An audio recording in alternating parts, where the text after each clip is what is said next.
Olá a todos, meu nome é Arthur, essa é a Maria Eduarda. Nós somos estudantes de Direito do CEUB e, como uma forma de criar um produto sociojurídico na matéria de projeto integrador, convidamos o professor Renato Zerbini Leão, que é doutor e advogado em Direito Internacional, para podermos discutir a questão dos refugiados em diferentes ambientes no mundo. Só para conhecermos melhor o professor, ele foi vice-presidente do Comitê de Direitos Econômicos, Sociais e Culturais da ONU entre os anos de 2015 e 2018 e presidente do mesmo, durante os anos de 2019 e 2021. Além de ter sido coordenador geral do Comitê Nacional para os Refugiados no Brasil, que é o CONARE, durante os anos de 2009 a 2012, e atualmente é membro da junta diretiva do Instituto Interamericano de Direitos Humanos de São José da Costa Rica. Quero agradecer você, professor, por ter aceitado o convite. É um prazer, Arthur, estar aqui com vocês, com o Amador, compartilhando ideias acerca dos temas candentes do mundo que afetam o direito e nós todos, né? Sim, sim. Então, nós formulamos algumas perguntas sobre 4 temas e o primeiro a ser discutido vai ser o do CONARE. A nossa primeira pergunta é: olhando para as políticas públicas do Brasil para os refugiados, pode-se dizer que há uma negligência? Pois, por exemplo, em Brasília, há centro de refugiados como a Casa Bom Samaritano, financiada pelo governo americano, e o Centro dos Jesuítas, também não financiado pelo governo brasileiro.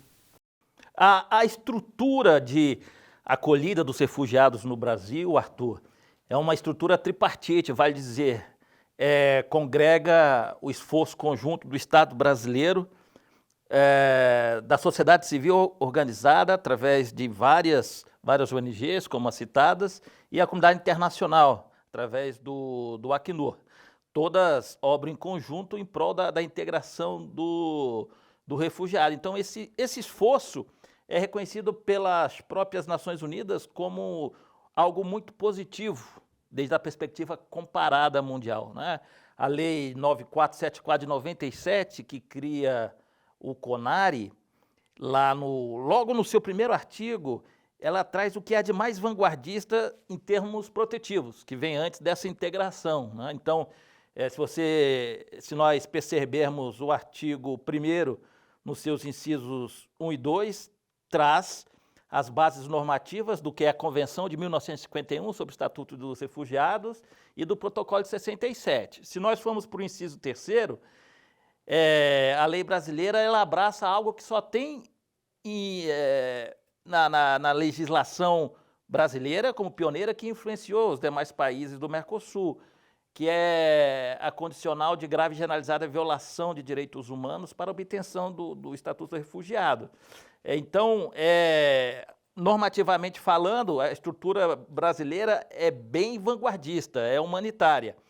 E lógico que nesse contexto vai alcançar as dificuldades do Estado como todo, né? Então, eu não apelidaria de negligente, mas sim obedecendo à realidade social e às dificuldades próprias da elaboração, materialização e fiscalização das políticas públicas como um todo, né? Porque, desde a perspectiva da proteção internacional dos refugiados, é importante notar que, uma vez reconhecidos como refugiado, e em muitos casos no Brasil, até mesmo durante a solicitação do refúgio, os refugiados e os solicitantes de refúgio, eles têm os mesmos direitos dos nacionais, né? Então, eu avalio como, desde uma perspectiva estrutural, à luz da realidade política social brasileira, diferenciada, inclusive, em comparação com outros países. Entendi. Porque, por exemplo, uma das políticas públicas mais evidentes, acho que para a gente também no mundo acadêmico, eu como estudante de Direito, o que a gente mais consegue perceber é o CONARE, né?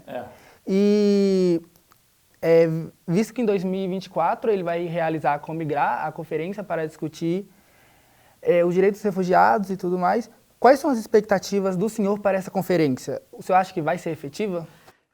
As perspectivas são as melhores possíveis. Por quê?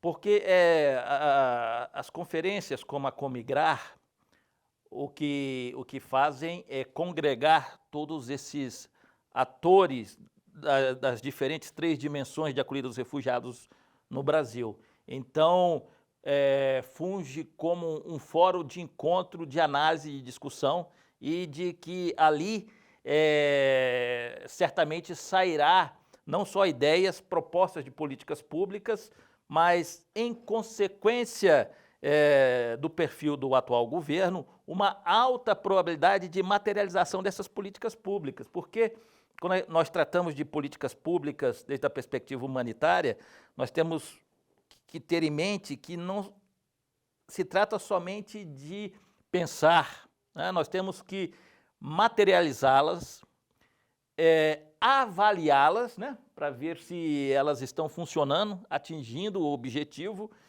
para eventuais melhorias e adaptação à realidade. E esses processos de desenvolvimento de políticas públicas, esses processos estão dependentes do governo de turno. E desde a perspectiva federal, não há dúvida de que o atual governo tem uma preocupação humanitária muito mais diferenciada do que o governo anterior. Então, nesse sentido, as perspectivas são de melhoria, sim. Que bom, que bom. E agora a gente vai mudar o tópico e vamos falar sobre a guerra com a Ucrânia. Em vista à tentativa de embargo socioeconômico feito pelo mundo ocidental contra a Rússia para forçar um cessar-fogo na guerra com a Ucrânia, o que o senhor, como advogado de direito internacional, acha que isso afetou a Rússia? Aí há algumas dimensões. A primeira os embargos, enquanto medidas de retaliação do direito internacional público, são sempre negativos para a população em geral, porque sempre as privará de possibilidades de desfrutar de, por exemplo, tecnologias melhores, alimentação, etc. e tal. Então, atualmente, há que se criticar qualquer tipo de embargo. Desde a perspectiva estrita, né, e vocês como estudantes do direito sabem bem disso, é possível, à luz da Carta das Nações Unidas, e não à toa os estados implementam os chamados embargos econômicos, etc. e tal.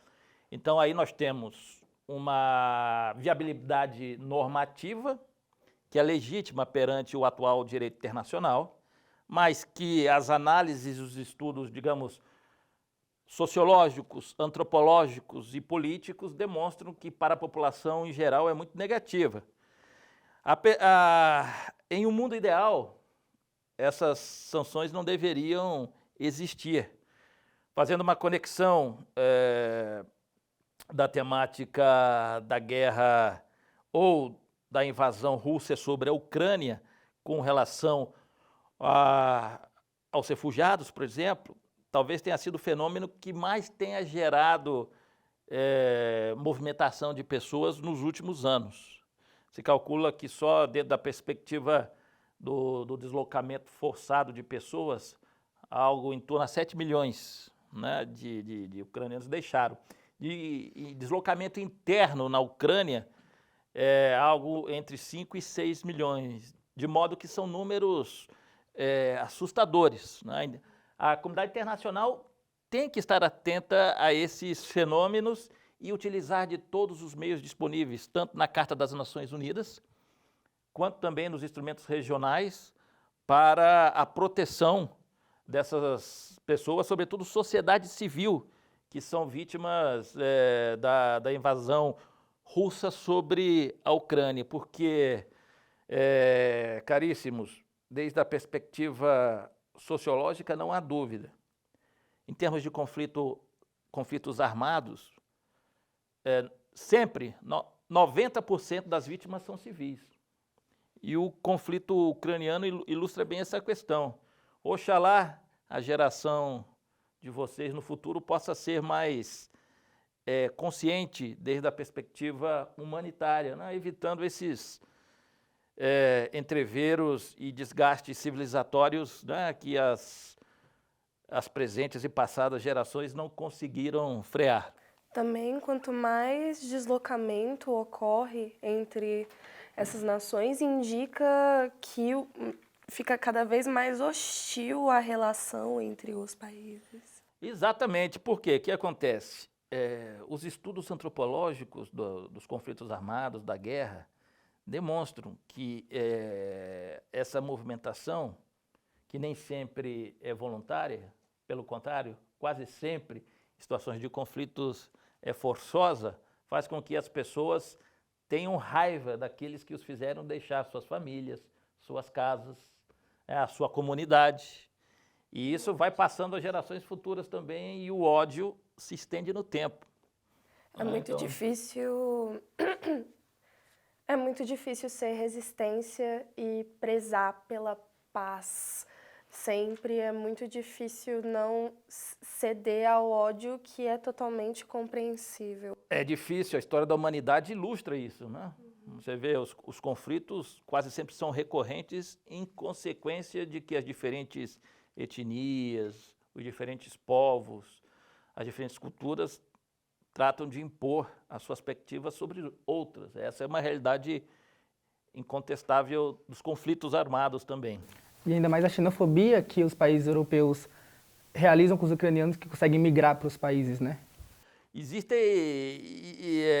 uma forte xenofobia, sobretudo em países mais ricos, né? Isso é bastante interessante. Há um senso comum, as pessoas tendem a pensar que, por exemplo, são os países ricos que acolhem o maior número de refugiados, não só, né, no caso do conflito russo sobre a Ucrânia, mas esse não é um fato que se confirma com os números. Pelo contrário, desde a perspectiva ampla, os países que mais acolhem refugiados em todo o mundo são os países com mais dificuldades econômicas ou em desenvolvimento, né? Ao contrário do que o grande senso comum imagina. Sim, sim.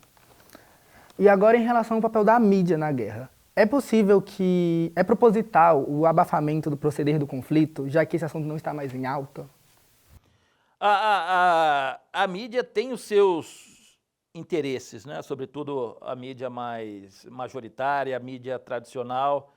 Então, pode ser que atualmente um outro conflito, que é entre um Estado, Israel, e um grupo não estatal, o Hamas, tenha atraído mais atenção à mídia do que o conflito Rússia e Ucrânia, não é mesmo?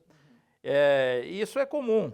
A mídia ela é imediatista, precisa atrair o público.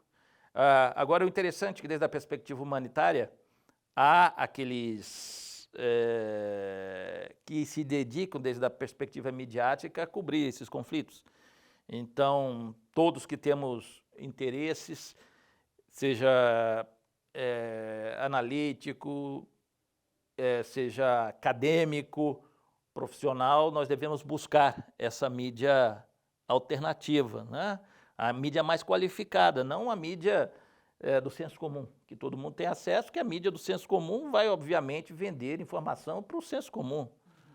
Né? Então, o senso comum não vai ter a mesma possibilidade de análise do que aqueles que estudam, né? Do que aqueles que se dedicam, que se debruçam. Então, sabendo disso, desde essa perspectiva, sobretudo para a academia, sobretudo para aqueles que nos dedicamos a estudar e aprofundar possíveis soluções para essas situações que atentam à humanidade desde sempre, é preciso estar pendente dessa mídia mais especializada, não tanto alternativa, porque existe. Existe a mídia do senso comum e existe a mídia especializada, né? E tendo em vista essa mídia do senso comum, como o senhor citou, e voltando um pouco ao assunto dos refugiados, como é que está a Ucrânia atualmente? Ainda é um ambiente hostil e os ucranianos ainda continuam migrando, tanto dentro da Ucrânia, mas também para outros países europeus? Sim, ainda continua um acuso profundo da Rússia sobre a Ucrânia. A questão de apenas alguns dias, 2, 3 dias atrás, a Rússia exerceu o maior ataque por drones desde o início do conflito. Isso aterroriza a população, sobretudo a população civil, né? Imagine nós aqui, de repente, os drones começam a lançar bombas, munições. E claro, a invasão da Rússia sobre a Ucrânia não está nada tranquila. Temos que estar atentos ainda a essa situação. Muito obrigado. Eu vou passar agora a palavra para a Maria Eduarda para discutir outros temas. Justamente aproveitar esse ponto sobre o que está acontecendo em relação a Ucrânia e a Rússia. Eu queria trazer um pouquinho desse parâmetro para a Palestina e qual seria o posicionamento internacional adequado, mais estratégico, em frente ao abuso de poder e ao que o senhor tinha citado em outras entrevistas, que está ocorrendo uma limpeza étnica. O que seria, até onde o Brasil pode ir? Isso é bastante interessante, porque depois do final da Segunda Guerra Mundial, com a Carta das Nações Unidas, de 1945, com as 4 grandes convenções de Genebra de 1949, o chamado direito internacional dos conflitos armados já possui uma base normativa muito segura. E já há também os tipos de conflitos que essa base normativa regula muito bem definidas, que são 3. Como um protocolo. Que são 3 tipos de conflito. Essas 4 convenções de 49 e os seus protocolos de 77 e de 93, que tratam dos conflitos armados em terra, a primeira, conflitos armados no mar, a segunda, prisioneiros, terceira, e civis, né? E os seus protocolos, que vão regular munições, etc. e tal, que vem depois, 77, 93, etc. e tal. E essa base normativa, o chamado Direito de Genebra, regula 3 tipos de conflitos, que são os conflitos armados internacionais, que são aqueles conflitos conhecidos como a guerra clássica entre 2 ou mais estados soberanos, né? Isso a gente poderia ilustrar como sendo o caso Rússia e Ucrânia. Existe o conflito armado não internacional, que é aquele que está restrito ao âmbito territorial de um único estado. Como uma guerra civil. Como uma guerra civil, como foi o caso da Guerra de Secessão estadunidense, como foi o caso da Colômbia na década de 80, onde havia vários atores internos no conflito, e mais recentemente, ainda nesse século, estabeleceu o conflito armado internacionalizado, que é aquele conflito que nasce como sendo não internacional e vai ganhando contornos de internacional, que é o caso da Síria, por exemplo, né? No caso do conflito não internacional, as normas do direito internacional podem ser aplicadas porque existe a essas 4 grandes convenções que falávamos há pouco, um artigo 3º que é comum a todas elas. Se vocês pegarem as 4 grandes convenções de Genebra, que regulam o jus in bello, os meios modos de se fazer o conflito, vocês vão ver que existe um 3º comum que tem a mesma redação, que é que possibilita aplicar esses tratados internacionais nos casos dos conflitos internos. Então, por exemplo, você falava há pouco do conflito Israel-Hamas. Israel é parte. Israel é parte, né? Então, Israel tem de cumprir as normas das convenções de Genebra. Hamas não é um Estado, né? Hamas é um ator no âmbito da Palestina.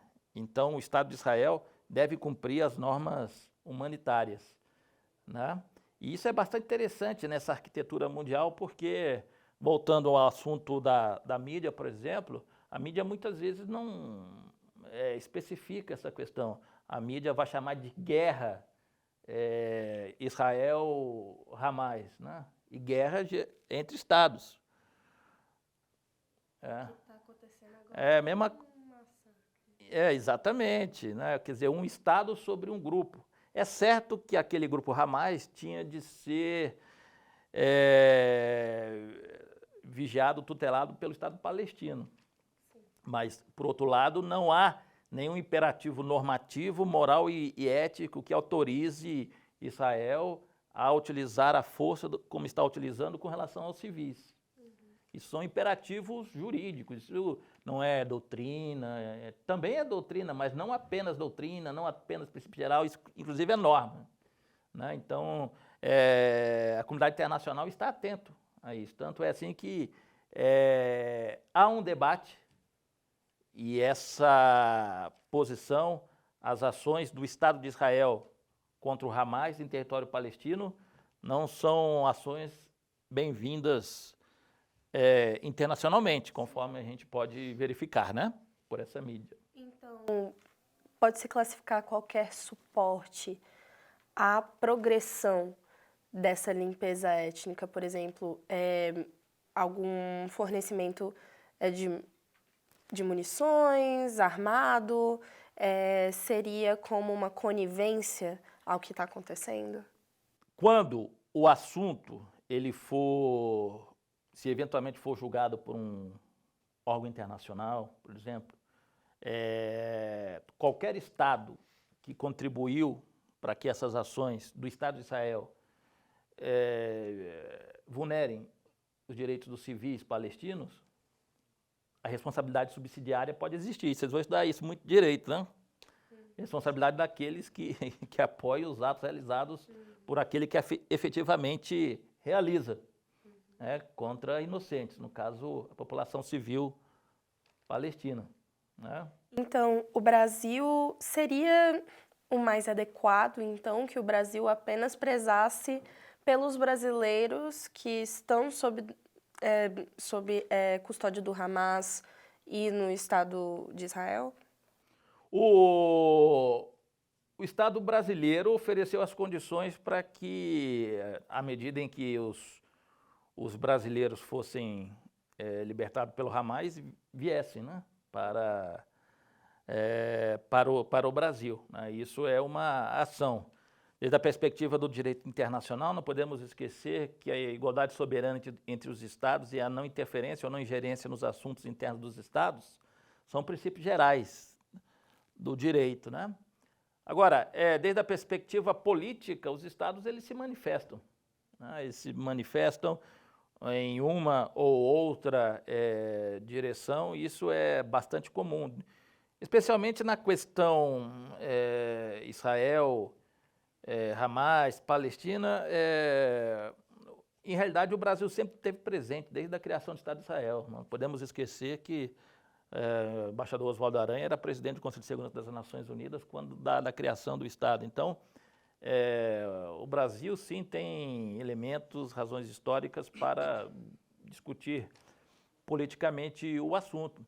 Mas, claro, sempre dentro das premissas dessa base normativa que já existe, não só desde a perspectiva do direito internacional dos conflitos armados, como também do direito internacional dos direitos humanos e do direito internacional dos refugiados, que são as três vertentes da proteção internacional da pessoa humana. E isso é interessante, aproveitando aqui que vocês são estudiosos, acadêmicos do direito, porque a diferença entre direito internacional dos conflitos armados e direito internacional dos direitos humanos.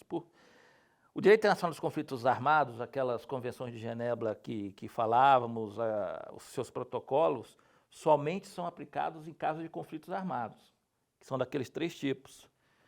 Já o chamado direito internacional dos direitos humanos, os direitos humanos, são aplicados em tempos não só de paz, como também de conflitos armados, e as pessoas acham que não, né? Ainda quando se há conflito armado, os direitos humanos devem ser preservados, né? Então, dentro desse contexto, os Estados devem prevalecer sobre essa base normativa e principiológica, especialmente no caso do Brasil, né? A Constituição brasileira, se vocês pegarem lá o artigo 1º, vai dizer que lá no inciso 3º do artigo 1º, que a dignidade humana é um imperativo do Brasil enquanto Estado democrático de direito. Vejam só. E se pegarem também o artigo 4º da Constituição, como é que o Brasil deve portar em suas relações exteriores, vocês verão, né? A busca da paz, solução pacífica e a determinação dos povos, né? Princípios caros. Então, o Brasil tem guias claros de como se comportar na arena internacional. Justamente em relação à posição internacional do Brasil em relação à Palestina, o Brasil reconhece a Palestina como Estado legítimo desde 2010.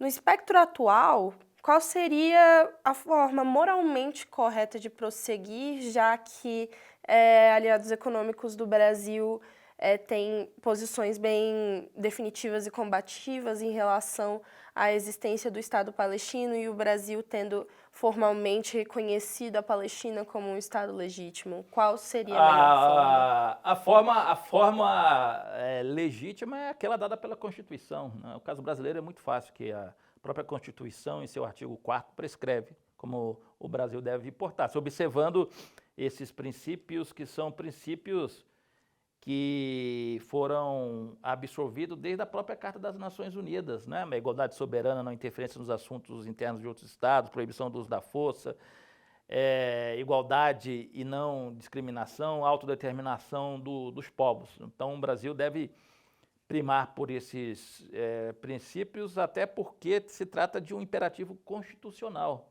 né? Desde essa perspectiva, não há muitas dúvidas, né?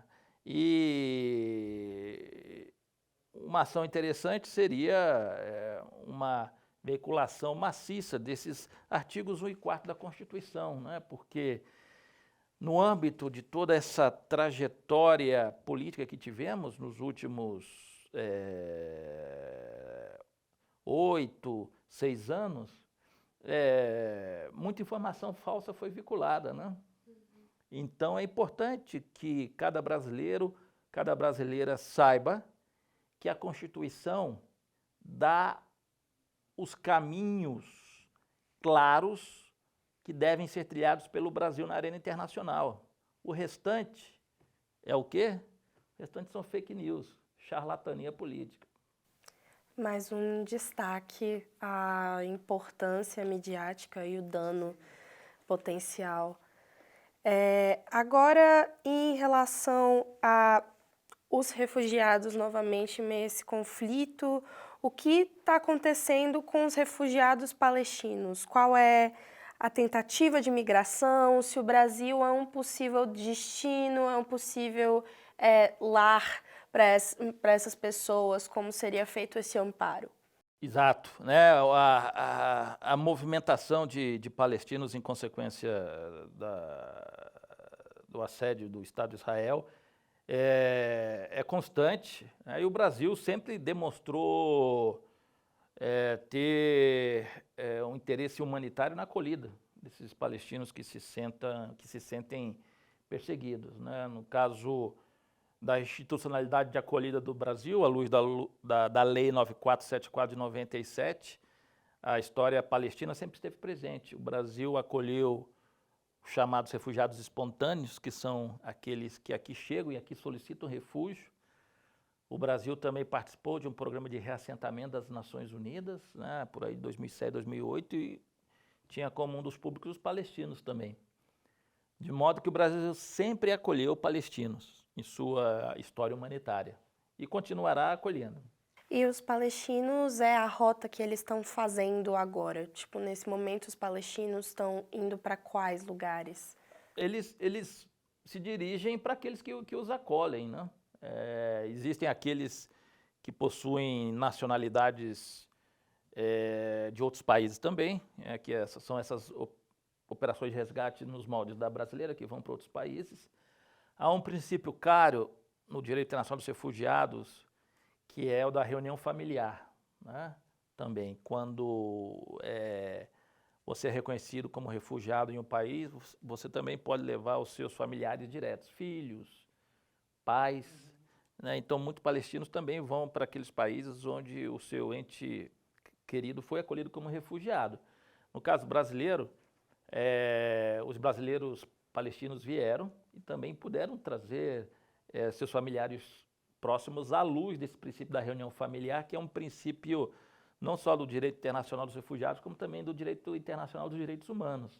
É um princípio que existe desde essa perspectiva da proteção internacional da pessoa humana, né? E aos palestinos que não têm muito recurso econômico para que esse movimento aconteça, que não tem esse tipo de amparo internacionalmente com algum parente de outros lugares, o que os palestinos nascidos lá, as crianças que estão desamparadas nesse momento, o que pode ser feito para ajudá-los, o que vai acontecer com essas pessoas? Os que estão lá, né? Os que estão lá ficam à mercê da ajuda humanitária internacional e a gente pode diariamente observar pela mídia a tentativa desesperada de que se abram os chamados corredores humanitários para que possam entrar os comboios, né, humanitários carregados de água, remédios, alimentos, etc., né? Então, o drama é muito grande daqueles que ainda estão lá, que ficam à mercê da autorização do Estado de Israel de entrar esses caminhões, né, com ajuda humanitária.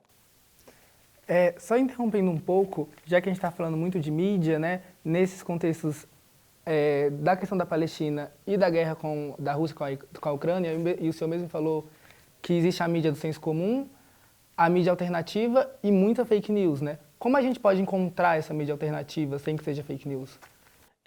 A sugestão é sempre visitar os sítios webs das organizações mundialmente reconhecidas, né, desde a perspectiva humanitária, como é o caso do Alto Comissionado das Nações Unidas para Refugiados, Acnur, que sempre haverá ali reportagens, que é uma organização internacional, né, como é o caso do Comitê Internacional da Cruz Vermelha, uma organização que se dedica a difundir os princípios, as normas do direito internacional dos conflitos armados, de grandes ONGs, como é o caso Médicos Sem Fronteiras, inclusive o seu simular da mídia. Não sei se vocês sabiam, mas existe os Repórteres Sem Fronteiras, né? Então, todos esses têm páginas eletrônicas que divulgam essas informações. Então, para todos aqueles e aquelas que têm um interesse acadêmico de análise mais cuidadosa, devem visitar essas páginas de reconhecimento mundial. O papel desses repórteres na Palestina, exato, alternativos, exato. Muita diferença. Os chamados repórteres de guerra são muitos, existem, inclusive até morrem nesses conflitos, né? Muitos foram mortos na guerra. Infelizmente.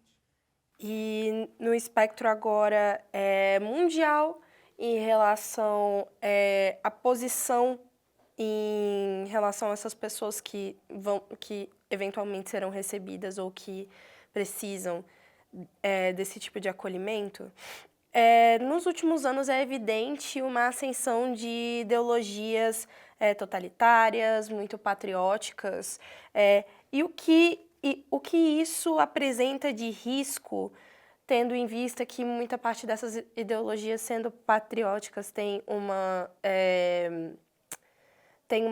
um tipo de prática muito xenófoba.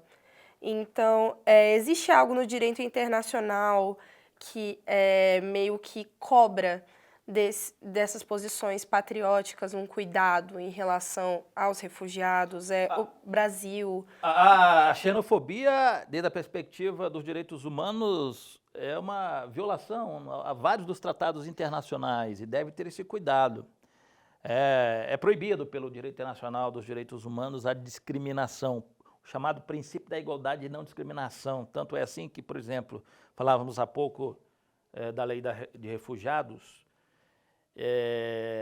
a Convenção de 51 traz que será reconhecido como refugiado todo aquele que se sente um fundado temor de perseguição por parte de seu país de origem por conta de sua raça, religião, opinião política, pertenência a determinado grupo social ou religião.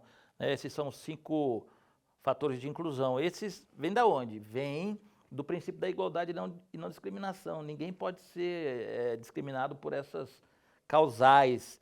A nacionalidade está diretamente vinculado com a sua pertenência. E, sobretudo, para vocês que são jovens, a minha sugestão é que vocês se libertem dessas amarras idiotas, civilizatórias, né? Esse negócio de pátria, esse negócio de ficar clamando igual uns malucos, né? Sejam libertários, sejam universais, sejam multilaterais, acreditem em vocês, acreditem nos próximos, porque inexoravelmente o futuro de cada um de nós está vinculado com os demais. Lutem, protejam o meio ambiente, protejam a fauna, protejam a flora. Defendam esses valores, porque o presente e o futuro será muito mais de vocês, né? Vocês têm que defender esse planeta. Defender políticas que também abarquem essas pessoas, porque esse sofrimento é traduzido mais tarde como um risco de grupos radicais, a Al-Qaeda é um... Exatamente, radicalismo só gera mais radicalismo. Como a gente vê, né, eu acho que torna um objetivo nosso de jovens também defender a democracia a todo custo, que está sendo muito atacada atualmente. Defender a democracia, o multilateralismo, olha que bonito, você quer ir para... Uma coisa que aconteceu com a minha geração, né? Nós falávamos há pouco, e que a geração de vocês, apesar de tanto desenvolvimento tecnológico, não pode fazer. Por exemplo, viajar de mochileiro na Europa. Pô, olha que legal. Você vai, pega a sua mochilinha, chega no aeroporto lá de qualquer um daqueles países da Europa, desce e vai bater perna. Hoje em dia, por conta de todos esses extremismos, patriotismo de Araque, nacionalismo sem base, né? Não pode mais fazer isso. A geração de vocês não pode fazer algo que na minha geração era tão comum, né? Que era pegar a mochilinha e viajar por aí. Não é tão bonito conhecer diferentes povos, culturas, raízes. Por isso é que líderes autoritários, autocráticos, são mais fechados que outros. Defendem esse nacionalismo, esse patriotismo de botequim aí que não... que é muito perigoso, para vocês. Fujam daqueles que defendam todo esse tipo de nacionalismo, de patriotismo, né? Sobretudo as mulheres. Né? Vocês sabem onde que foi realizada a primeira grande conferência especializada das Nações Unidas sobre Direitos Humanos? 1968. Sabe onde? Pensa no país, que era uma potência cultural, etc. e tal.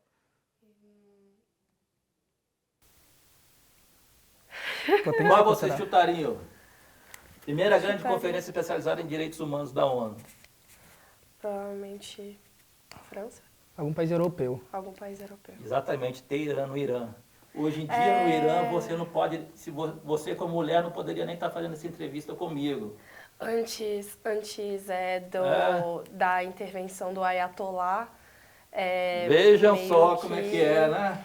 O Reza Shah, ele tinha uma política internacional muito humanitária e justamente em relação a isso,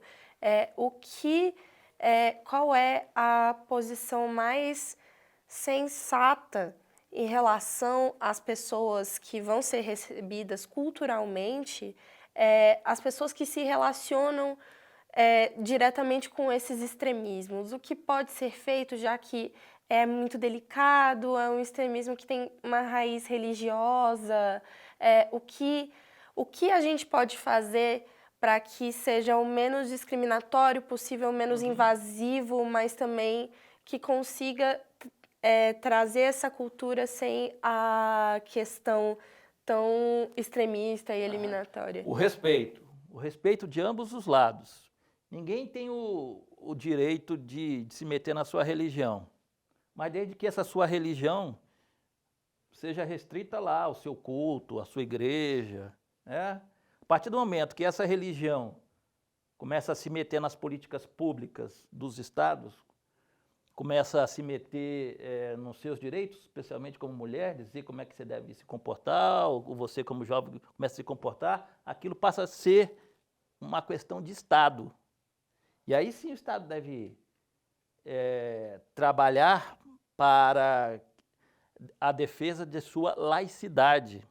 Como últimos projetos de lei aqui no Brasil vêm sido votados e então, com premissas isso é uma situação que vocês jovens vão ter que decidir.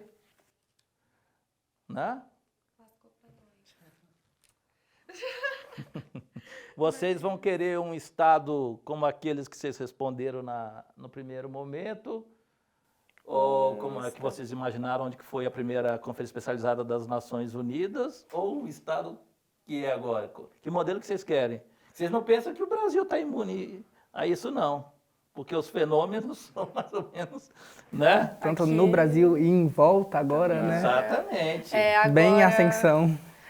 tá uma ascensão muito E aí- agressiva de outros governos que podem trazer muitos conflitos. E aí basta então- ver, né? Quem faz uma análise mais da ciência política, da sociologia. O futuro O que vai ser? o futuro está muito mais com vocês do que comigo. Vocês têm pelo menos o dobro de anos do que eu tenho para viver. Então, pensem como é que vocês querem o mundo. Muito, muito obrigada por essa entrevista, pelo tempo que você cedeu a gente, para deixar claro sobre o papel da juventude num papel combativo e ativo em relação a esses tópicos. Muito, muito obrigada mesmo.